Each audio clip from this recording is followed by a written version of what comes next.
We'll bring this meeting to order. Welcome to the May 13th Budget Committee meeting. I've lost count of what number this is, Ms. Joyce, but it's been a, yeah, okay. Okay, maybe 4, okay. But it's been a layer of effort and love, so Mr. Odom, if you'll take it away. Okay. You want to do the pledge tonight? Oh, with everything going on, yes, let's do the pledge. If you don't mind, I'll lead it. Thank you. Thank you for the reminder. I pledge allegiance to the flag of the United States of America and to the republic for which it stands, one nation under God, indivisible, with liberty and justice for all. We'll get that twice tonight with a graduation. Yes, we will. Thank you, Mr. Odom.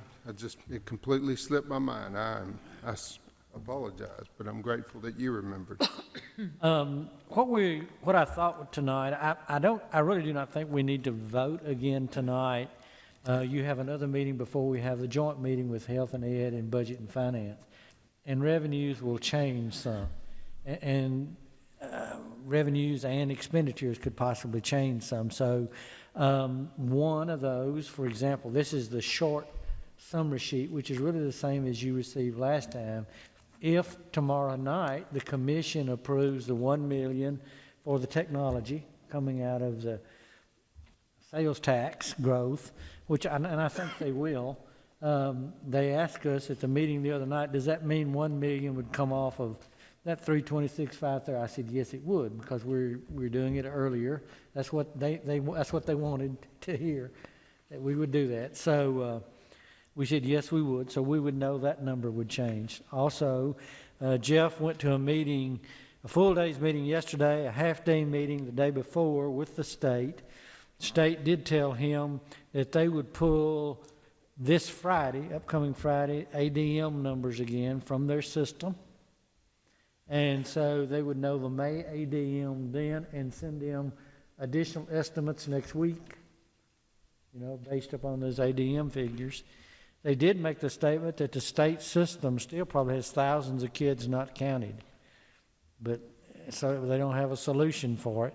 We're not in that shape, with all the software stuff, but they still realize they've got some problems. So I think we'll be able to nail it down really quite well at the next meeting that we have.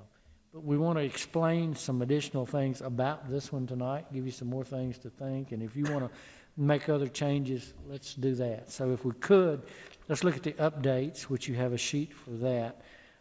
Again, only minor changes so far, expenditures and all, ending fund balance. The further you go, the more you can estimate that. Again, the May BEP balance next week, that's average daily membership. Here's the line down there is, though, that did change some things for us. Revised weighted full-time equivalent ADA released. And we received this since the last budget meeting we had. Muffinsburg's share for the 14-15 is 14.94 versus it was 14.2 for 13-14. So the growth they had with Overall Creek, as you can kind of see in that case, makes almost 0.75% difference. In that, so that changes some numbers a little bit. We apply that. Is that the final one, the 1st of May? Did they tell us that they thought that would be the final? I think they're thinking this is the final, but I've requested the detail behind to look at our numbers on this. See, it doesn't seem like it should be that high percentage, but anyway. I have thought 14.8. This isn't a vast difference, but every little bit. The revenues that tie to that are over $100 million. So. That affects your buildings and all too, if it involves the grades and all. Yeah. So that one surprised us a little bit, and that again happened since our last meeting. Some of the things that we've built in for raises as it stands right now for 15-16, we've talked about several times. They said 4%, but they based that on a salary schedule, on a position schedule that we do not pay. Also, it doesn't include all of the additional teachers above the BEP. Jeff and I met last week with a state meeting. It was here in Muffinsboro, where superintendents and financial people came in from all over Middle Tennessee and met with the Commissioner of Education. She's requesting input for her 16-17 budget because she has to present it to the governor around late September or October for the governor to review and take it to the legislature in January. So she was asking for some input, and I received today a rough draft of that. I haven't had a chance to look at it. So I will forward that to you about what was part of our discussion to let you see what other directors, what was the issue. Technology was not as big an issue in a lot of the other districts. We were, like I said, really a little further behind in that. Employee compensation was the number one thing that kept occurring in district after district and concerned with that. So I'll send that to you. That will not affect this year's budget, but it's good information to see what's happening in other districts across the state. So right now we've got about 2.6, and that's using all of the monies that the state sent for certified raises to improve the salary schedule. That's not used. Yeah, plus, yeah, maybe 400. Was it 400 or close to it? 400,000 to 600,000. Local monies to get 2.6 because the numbers above and the other. I mean, that's just the fact.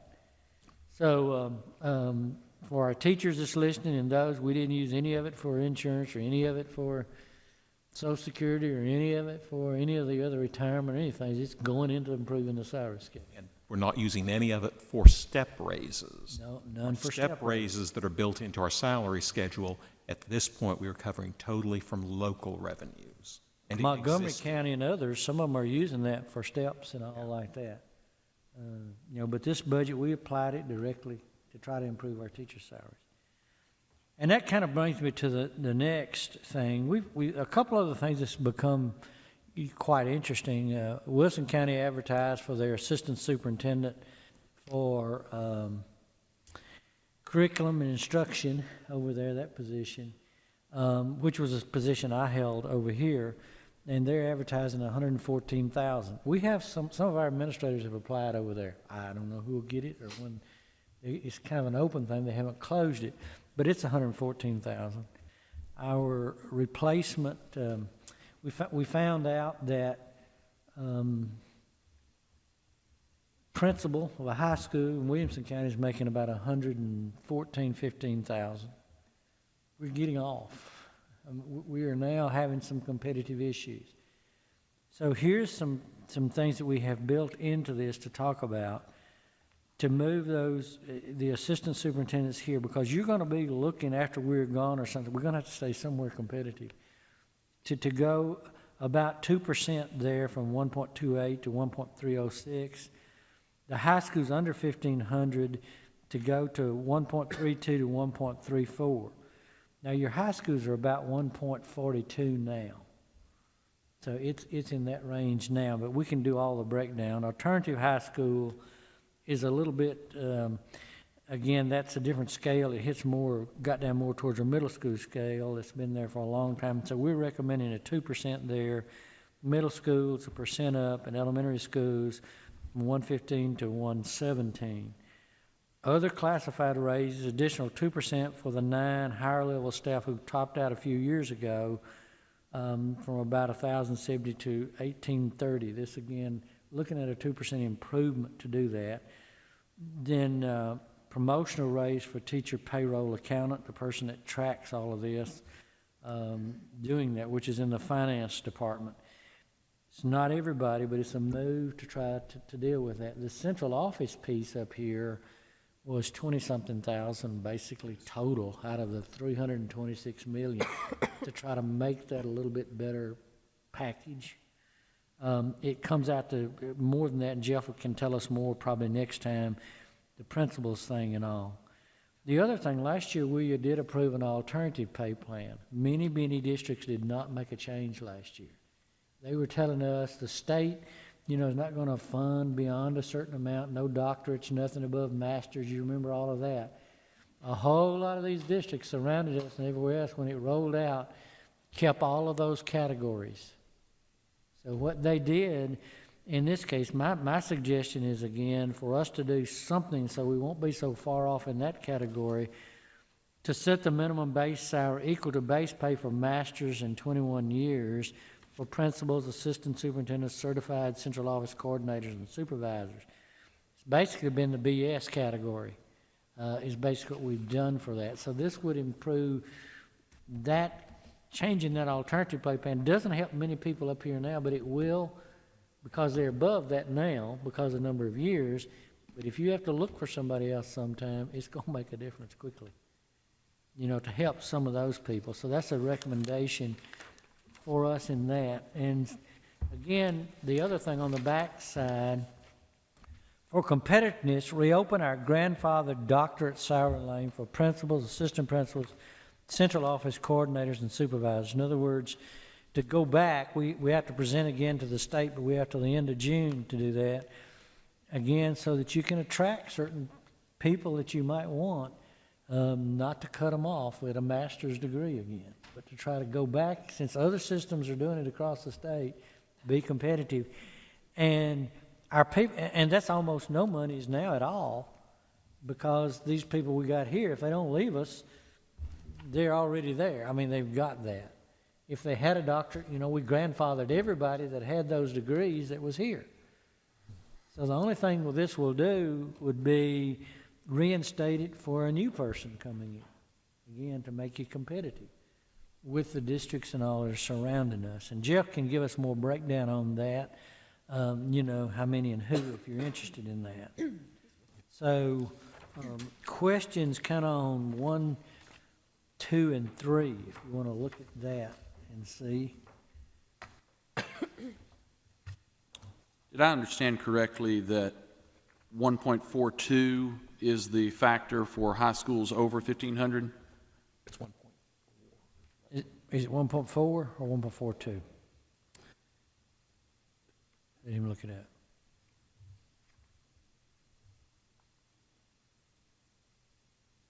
My follow-up to that is, and you feel like that's competitive, it's these other It circumstances? wasn't competitive with the Williamson County salary, so that's about 114.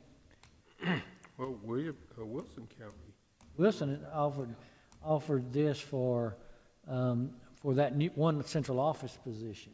I don't know that they're administrators and all of that. 1.40. 1.40. Okay. I stand corrected. have we, I know, I think Ms. Barnes several years ago ran some kind of a payroll She did. comparison. Could we get an update on that? The payroll comparison you ran several years ago to the salary thing that how many years ago has that been? And I'm thinking, and join in here, board members, but I'm thinking Williamson, Sumner, Wilson, Montgomery, you know, some. We'll see what we can find out for some and see what the index might be.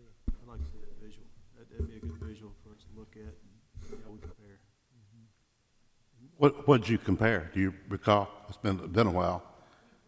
Teachers, Principals, assistant superintendents, coordinators, we select the positions and ask them to give us their average base salary for those positions in so many years, Or index, whatever they're using to come up with the salary. how those positions supplements are calculated. It's hard sometimes to do because some will take a base figure like BS and 0 or something, and they're got a huge index, but it's the starting figure is smaller. Some pick a spot in between and do it. So you have to get quite a bit of information to actually compare apples to apples, if you know what I'm saying. Calculates it so differently. It's just not standard. Run into when we try to do these comparisons. So we typically just ask for salary figures, a high range and a low range, and then what's in the middle, and that helps us to compare what we pay. And one of the thoughts we had when we discussed the larger high schools, we also have to look at those salaries versus central office salaries. So, Most high schools make more than people in the central office. yeah. Pretty much. do superintendents too. Do the superintendent, the director of schools. Yeah, we did that, but that's probably been maybe 3 years ago. Yeah, Mr. Holliday has reminded us of that deficiency, so. I just think it's one of those things that as we got to looking for the secondary coordinator, and we see the posting that comes up for Wilson County and all over there, I think, somewhere, you have to stay in the ballgame. But if we're falling behind, Yes, people. if we're falling behind, we need to know where. And we need to start with the director of schools and all the way down to, You're gonna be, Wherever you you'll wanna be go. fine with small districts, some of the Upper Cumberland and some things like that and all. It's just the numbers again, with the larger ones. Is there any reason for us to consider additional thresholds? We see here high schools under 1,500. Is there a reason to put another threshold there at 2,150 and above? We haven't, you could, if you want to. I know they're really happy when they get to the 1,500. I like Stewart's Creek High started out lower. Yeah. Basically. Your Eagleville, your alternative schools, things like that tend to be lower. I mean, that's your choice again, if you want to. Here's the other piece. Most high schools, you got the principal. You also have 4 assistant principals, and typically 2 SROs. So, I mean, they've got more students, but you do have much more staff. You still have a lot of elementary schools, not a lot, but you still got several elementary schools that have no assistant principal, and a whole nother group of them has got a half-time assistant principal. We had more people that tend to leave elementary than most any other things, because you could stay as an assistant principal at 1.11, and whereas your principal's 1.15, so 4%, you're not the final word, and you're not going to have to do all the other responsibilities that go with it. So that's why we felt that one needed to be a little bit. We've had some some principals at elementary apply for and get assistant principals at middle and high. And There's not that much difference in the money. we also view this as a multi-year process. Yeah, We're not going to be able to do everything we want to do in 1 year. But the other pieces of this are about $95,000 before fringes. So the central office changes, these changes to the principals, the masters in 21 as a base, it totals about $120,000 plus Social Security, Medicare, and retirement. So I just wonder if there are indeed different responsibilities, because when we get over 2,300 students, and we're talking about, we see in the facilities planning, expansion of Siegel High School, we may indeed see as land and growth and challenges, it may be that expansion is a better alternative than building another 2,000-seat high school. And if that's the case, we need to make sure that we incentivize and require the type of, we're not interested in a team, we need a team, but there's one person that is indeed responsible. And that carries a certain weight. And when it's beyond 2,300 students, that becomes a different kind of challenge. Jeff can work us up an estimate basically for each percent about what, but we don't have too many schools right now over the 2,000. But Exactly, which is, Lisa Justice took a cut from her Memphis salary and Wilson County salary to come, and your secondary coordinator took a cut to come, When, before Stewart's Creek High School opened, I think Blackman High School reached, was it 2,400? It was the largest high school in Tennessee. Did we have the same number of administrative staff for the 2,400 as we did for 2,000? We topped out at 4. We've been set to top out at 4. There, we've that might added be guidance. another- We've gone up on guidance counselors before as we've gone over that threshold. because Blackman continues to grow, and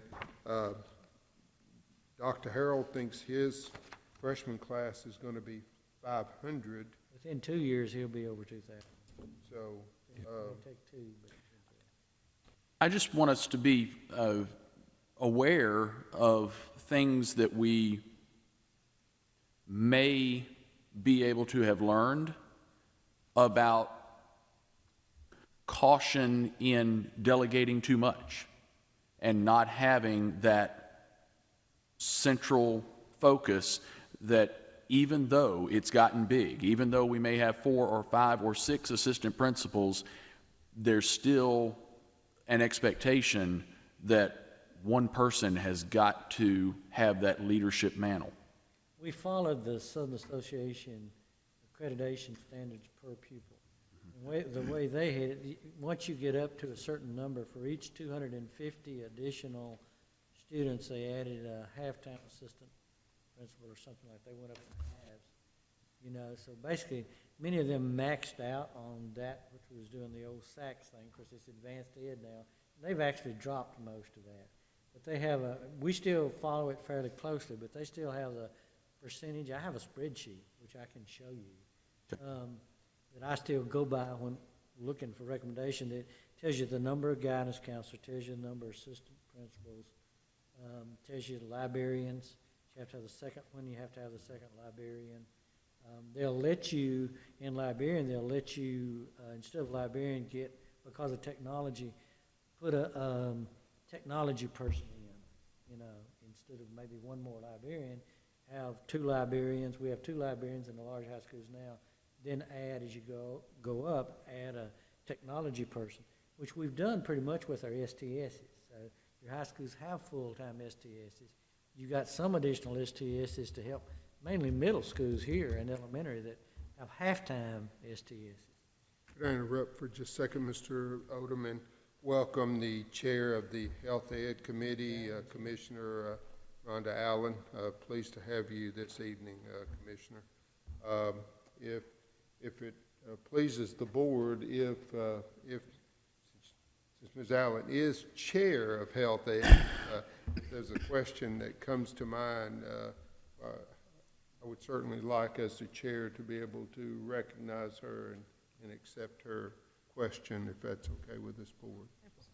So if you come up with something, Commissioner, we'd be pleased. Yes, sir. Just when we were talking indexes, one thing that I've seen over the years, an advantage to that 1,500 number, and something we'd have to keep in mind if we set another tier, like Stewart's Creek opened, frequently we'll have a high school open under 1,500.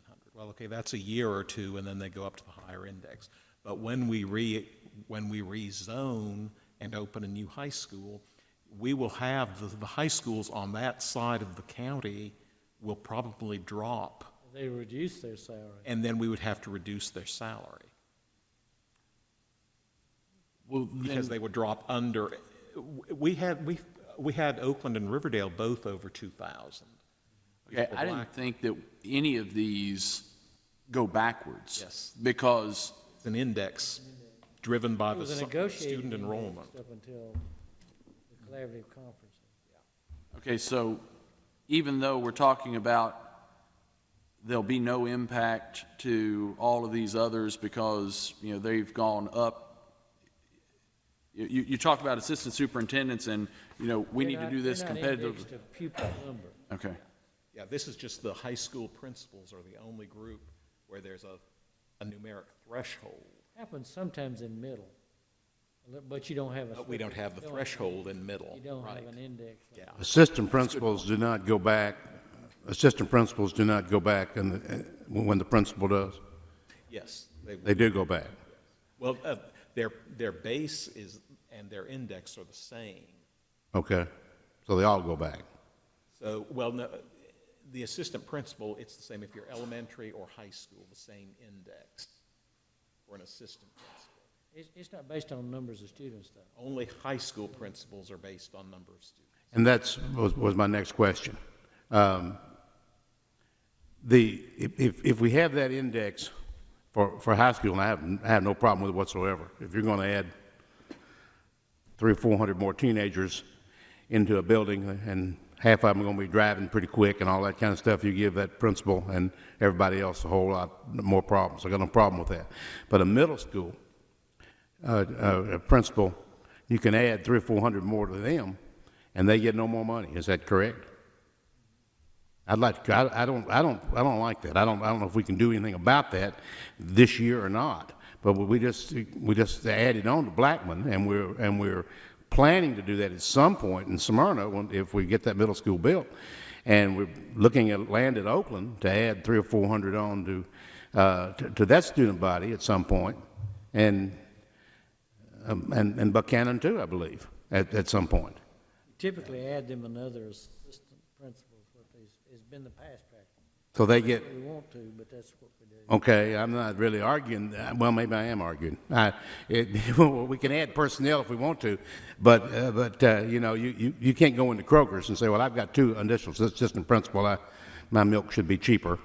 You really can't do that. I mean, and if we're going to do it for high school, folks, I think it's some degree of fairness that maybe we look at doing that for others as well, but evidently I'm not going to get any support on that right this minute. Well, maybe not right this second. Well, I want immediate support. You know, but Had elementary schools open. Yes. you know, I think when you have a high school, when you get to that 2,400 range or more, having that additional assistant, it's got to be worth its weight in gold, just to have someone else to delegate those numbers.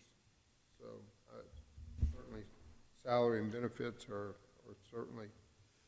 I don't give them a copy of that whole index. Next time, let's just make them a copy of that index. Right. That was the last one we had, which we can do. Mr. Odom, on item 3, I know there are some academic articles and studies that will challenge the effectiveness and increased student performance of, be it classroom teachers or administrators who have advanced degrees, and whether or not that really translates into higher effectiveness. As we look at competitiveness, and that's a worthy endeavor, that we maintain competitiveness in our salary structure and what we do there for alternative pay plan. I just wonder, is there a better way for us to incentivize? What I seem to read and study says that the applied advanced degree in an applied field, as opposed to the advanced degree in education, may be more valuable in student performance. And it could be something that we wanted to put in there as an alternative or in addition to recognizing the doctorate degree, because when we talk about what really makes a difference in the classroom, it may be that applied degree, you know, in mathematics or some other field of study really gets us where we want to go. I hear what you're saying. I mean, it's again, what we were trying to do in this case to try to simply get competitive again, to try to see, because most of us just did not drop it last year. They just didn't make the change. I see the competitiveness, but I just can't imagine that there's a high percentage of individuals that go get an advanced degree that is not motivated, as difficult as that endeavor is to hold down a full-time job and meet expectations with family, and you go get the advanced degree. That's got to be some of our most motivated staff members. I can tell you, I was motivated to work hard, and I'm just going by the feeling that I've got, I want us to be competitive, but I want to reward these professionals for grabbing in advancement, because it's got to equate somewhat into the classroom. I just can't imagine how it wouldn't. I guess what I may be suggesting is that in addition to a doctorate, that we would perhaps also structure this to where if you had two advanced degrees, one of them in an applied field, whether that was a master's in education and a doctorate of, and I guess it would have to be a doctorate in education because they stack on top of each other. And that would perhaps prepare you, education administration, and that would guide you toward, central office position or something of that nature. But likewise, if you had a master's of education, but then also had a master's in chemistry, well, that might also qualify you for this doctorate level salary incentive. 2 master's degrees, one of which in an applied field, would be equivalent to, and I'm not trying to, negate the incentive to go get the degree. I just want to kind of guide what they go seek that degree in. If we could guide them toward that applied field degree, it may serve us better. One of the other issues is it's very difficult with universities to know what they'll do. Even when I went through, like my master's was in math and in administration supervision. It was a double. I mean, it was that, but some universities offer that, some do not. So, Yeah. Master of Science in teaching, but you had a major in a subject area. So it's really, really hard to compare apples and apples with all the online schools and the things now. It's just really gotten difficult sometimes to recognize, to evaluate and say, this is worth that, and you understand what I'm saying? Totally. And the state ran into the same problem. That's why they've turned most of it back over to the locals, and is what they've done. Mr. Odom, in my meetings with other finance directors, those concerns you brought up contributed to some systems making the decision. Okay, we will go, the state has done a 2-lane bachelor's and master's. Either we will follow that or we'll add, like we did, one more level for an advanced degree. But that difficulty of assessing the rigor of some of the programs that are now out there it's a reality for us. So how does all this play into our conversations? And Chairman Harridge probably remembers this from the differentiated pay policy that, and Mr. Holliday, you probably have been here too, so. We met the differentiated pay by, when we, you could meet it several ways. One way, when you put in your RTI plan, we were able to piggyback on that, and we increased their 2 weeks for their time. So if you could differentiate pay, if you took teachers, and they're teachers, and you pay them additional with their time to be, they work 2 weeks before school, which is it, Richard, 2 weeks before or after? 2 weeks after. 2 weeks after the end of the year for their training, set up next year and that sort of thing, met the requirement of the differentiated pay plan. But that was just specifically for the RTI. Yeah, it just worked out that the RTI implementation, since we had to implement that anyway, that met the state's requirement that we have a differentiated pay plan. So you don't have to, you didn't have to meet you didn't have to make changes in everything, but you had to make it in at least one category to do that. For us, that was the simplest to do and something we needed to do for their training, since they were the ones helping other teachers and all. That's what we did with it. And that again, from district to district, did different things to do that. Mm-hmm. Mr. Estes, did you have something that you were going to add? I think I've got a question here. No. How are we taking into consideration what they're doing in the classroom? To me, that is more important than any degree or any. We talked about that. Here's the situation where it stands right now. Knox County is in the middle of a lawsuit right now. So the reason we started last year looking at it, do it with somebody with that effect score that comes out. The issue that which you're saying that the TVOS, teacher effect score, you've got such a high percentage of people. Only about, is actually less than 50% of the teachers actually even had a TCAP or an end of course test that gave them an individual or an independent teacher effect. The others had to use the school's effect, or had to use, if you were a librarian, you could use the reading effect or something. So that whole lawsuit is based upon the fact that a lot of the people that are impacted by this do not have an assessment to measure by. So our decision last year basically was, we don't want to go down this path until this lawsuit is decided about, is this going to be a valid measure? Is it going to stick? Because as I spoke with our team, I said, I don't want to be paying back pay. I don't want to create a situation where you didn't do something, and then the lawsuit turns out the other way, and then you got with over, 2,800 employees, teachers, and then you find out you're off on what you did. So it concerned me. I'd be concerned about a teacher who's going in there and performing year after year I know. and doing an excellent knockout job. Maybe they don't have a master's degree. Yeah. Or maybe they're not a doctorate. But yet, we're not rewarding those teachers. And we are rewarding these teachers that do get the extra degrees, but maybe they're not performing as well in the classroom. One of the things is and some systems are doing that or trying to do that if your teacher effect is a 4 or 5, some of them do it kind of as a bonus. A year you get a bonus. The problem is a Jim Estes who doesn't have an EOC test, how could he play that game at all?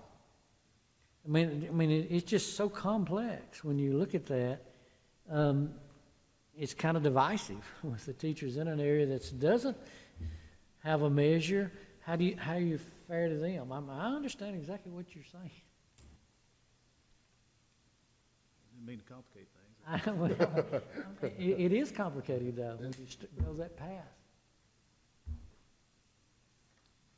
Something definitely need to take consideration.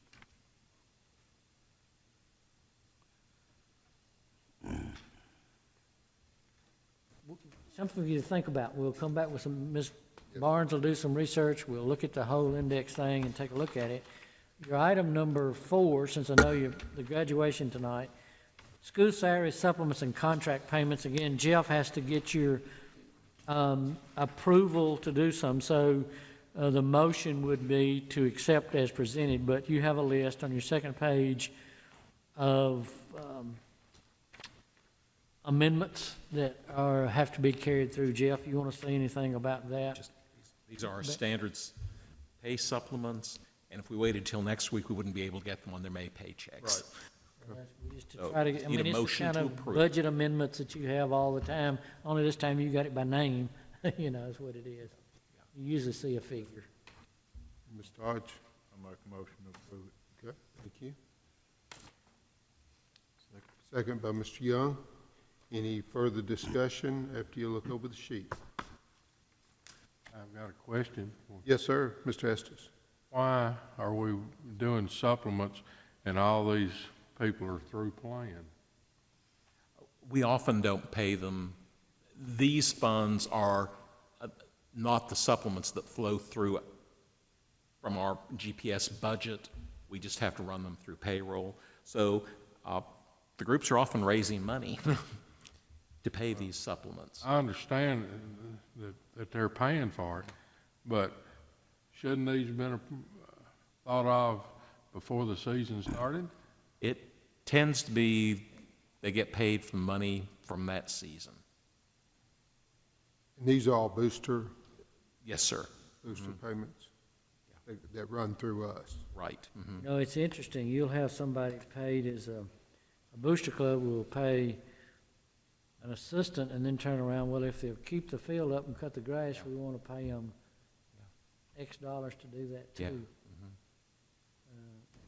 It's another one of those things that there's not a set, you see every board meeting, you get that list of supplements. Well, I understand we're gonna pay them, but we knew that we were gonna have gate receipts and announcers before the season started. Shouldn't have these been turned in before the season started? Have these gone through the board meeting itself or not? No. Is this for next year or what is this? These are for this year. Just historically, we have done these before they are paid. The volunteer coaches and all are approved up front.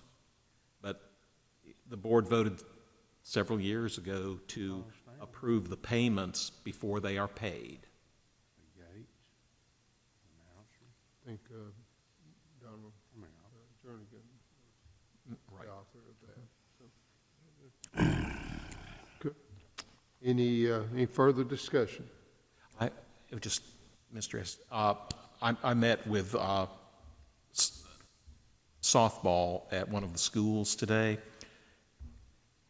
They really didn't have the money to pay it before the end of the season. We often will see that in some of the lower revenue sports. Football and band probably may carry over a big enough balance to be paying throughout. Your minor sports are not going to have the revenues often. Come on to work. If we have enough money, we'll Right, pay you at right. the end. Is that what the booster clubs are doing, basically? Gladly pay you on Tuesday? Is that, I think I remember something. On a hope and a promise or something? Anything else, Mr. Estes? No, Anybody else? On any subject, or? Well, no, we have a motion and a second. Okay. We're getting ready to vote. So, all in favor, say aye. Aye. Any opposed? Anything else, Mr. Odom? I think, We just need any other input that you want us to find, because your next meeting will be the critical one where you're going to vote on your budget. Any other pieces of data, anything that you've seen in that, this is the same thing, and you've got the breakdown by line item, number in the thicker one. Again, anything that you want specifically so that we can have ready for the next meeting before we meet with the committees, we'd like to have, so that, have it for you that night. Madam Chairman, we're pleased to have you, and of course, you have access to Mr. Odom and Mr. Sandick, and of course, all the board members. So if we could be of service, or if you have questions, certainly be pleased to address them now if there's something you would like to bring a copy.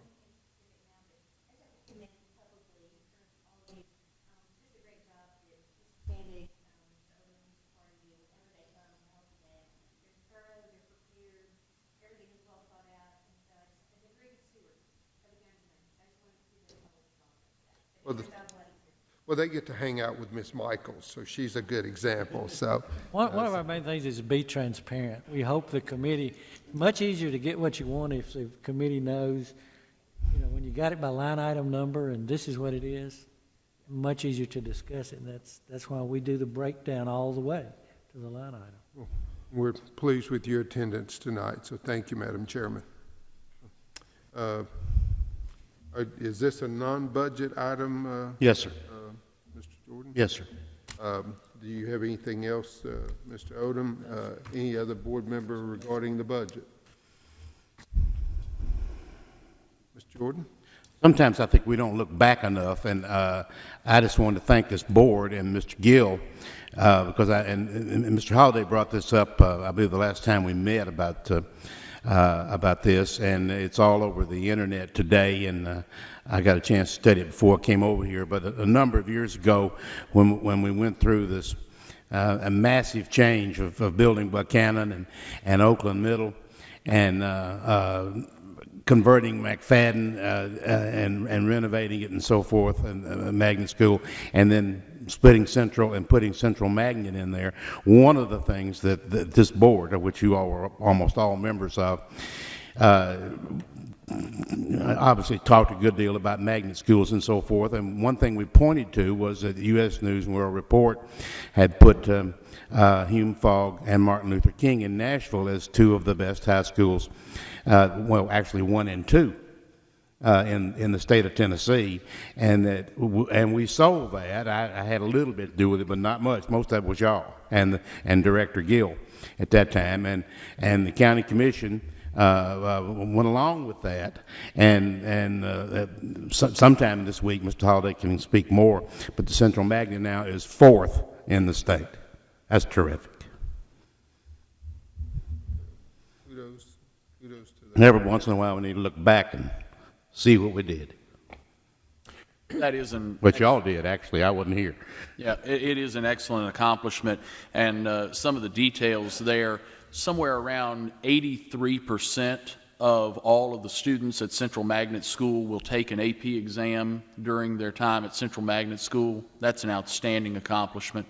It puts us up with the top-ranked magnet schools in the nation. Now, there's something to be said for selective enrollment. And that's what we see at these magnet schools is kind of a pick of the litter and cream of the crop, and so it's expected that you're going to see the best performance from that magnet school. But I was also impressed with some of the accomplishments. I took note of Siegel High School and their AP program, and their AP program.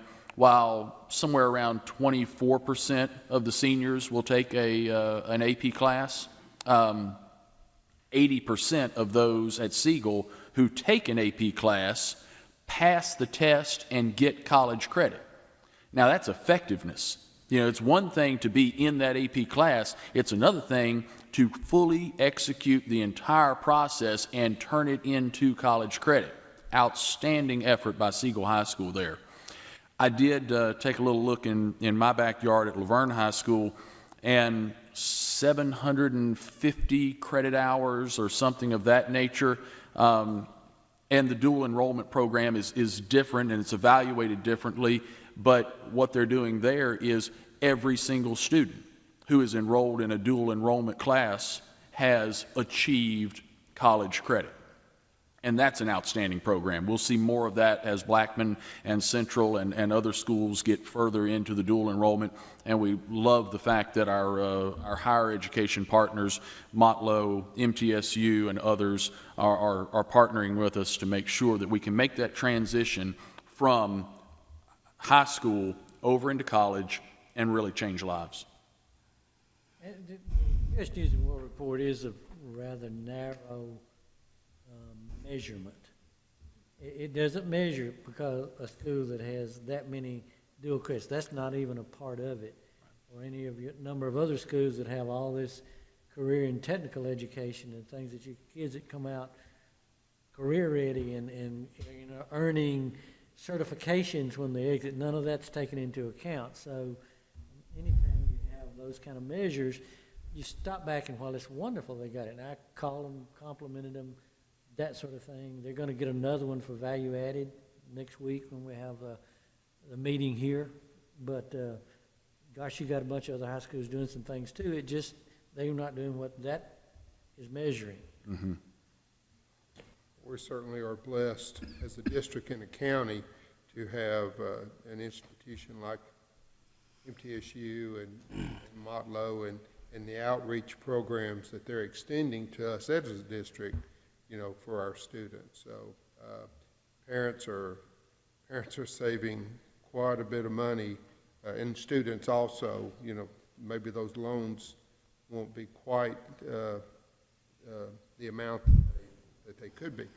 And I wish I could remember the percentage, but there was a percentage that I heard on the news the other day of the number of people filing for Medicare that still have. Social Security is 5%. 5%, okay. 5% of the people file for Social Security still have outstanding student loans. That's a small percent, but think of how many people apply each year. Yeah. The number of people is huge. And these outreach initiatives by these higher learning institutes they're saving all of this money on the front end, either by free courses or discounted courses or Hope Scholarship or whatever it means. But I just think that's incredible. I think, too, that obviously this board and the county commission and just the general community, we ought to have some goals and some vision to look down, into the future and see possibly what we might need. And if this county is going to grow, by another 200 to 300,000 people in the next 15 to 25 years, which I don't think is in question that it is. Most of them are right out here on this highway, preventing me from getting home, I think, or getting here at least.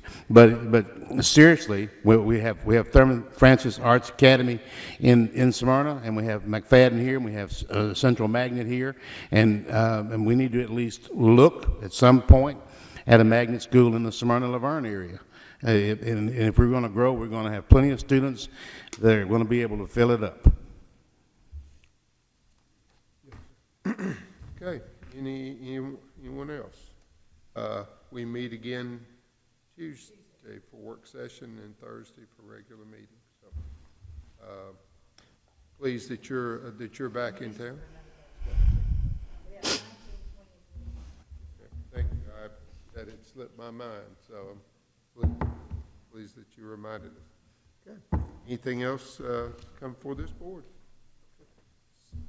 Be safe traveling over to Middle Tennessee State University, my alma mater, for the Riverdale graduation, and we'll continue with those as the week goes by. So, again, please be safe, and we stand adjourned.